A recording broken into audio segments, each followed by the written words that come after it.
আসসালামু আলাইকুম সবাইকে। আজকে আমি খুব মজা করে ফলি মাছ রান্না করে নেব। আমি কিছু ফলি মাছ কেটে পরিষ্কার করে ধুয়ে নিয়েছি। এখানে দিয়ে দিলাম হলুদ গুঁড়া, মরিচ গুঁড়া, পরিমাণ মতো লবণ। এগুলো দিয়ে মাছগুলো ভালো করে মেখে এখন আমি মাছগুলো ভেজে নেব। এখন আমি ফ্রাই প্যানে মাছগুলো দিয়ে দিচ্ছি। এগুলো আমি এখন ভেজে নিব।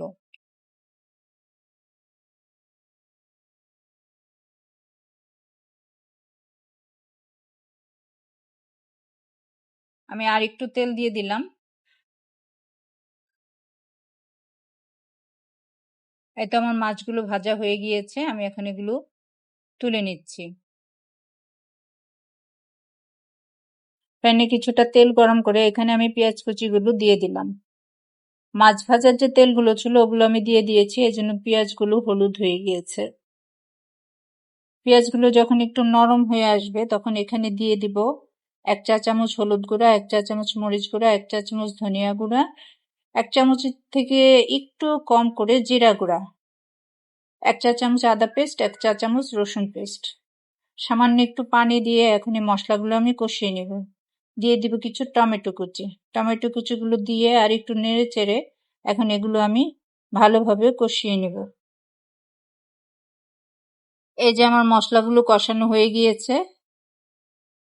এখন এখানে আমি দিয়ে দিব ভেজে রাখা মাছগুলো। মাছগুলো দিয়ে একটু আলতো হাতে নেড়ে এখন এখানে দিয়ে দিব আমি পানি।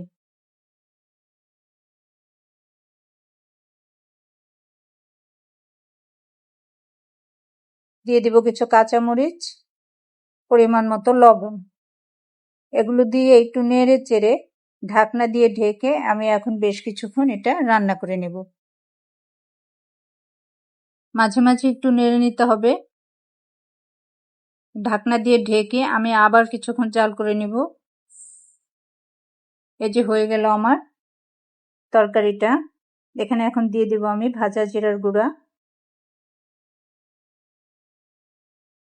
আর দিয়ে দিব কিছু ধনিয়া পাতা কুচি। আর 2-1 মিনিটের মতো নেড়ে চেড়ে রান্না করে তরকারিটা আমি নামিয়ে নেব।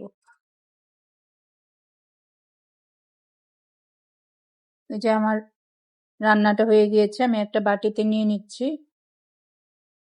এভাবে যদি একটু ঝোল ঝোল করে ফলি মাছ ভুনা করা হয় না, তাহলে খেতে কিন্তু অসাধারণ লাগে। ফলি মাছ খেতে হয়তো বা অনেকেই ভয় পায়, কারণ এটা তো অনেক কাটা থাকে, কিন্তু আমার কাছে কিন্তু বেশ ভালোই লাগে। আমি মাঝে মাঝে বিভিন্নভাবে ফলি মাছটা রান্না করে থাকি।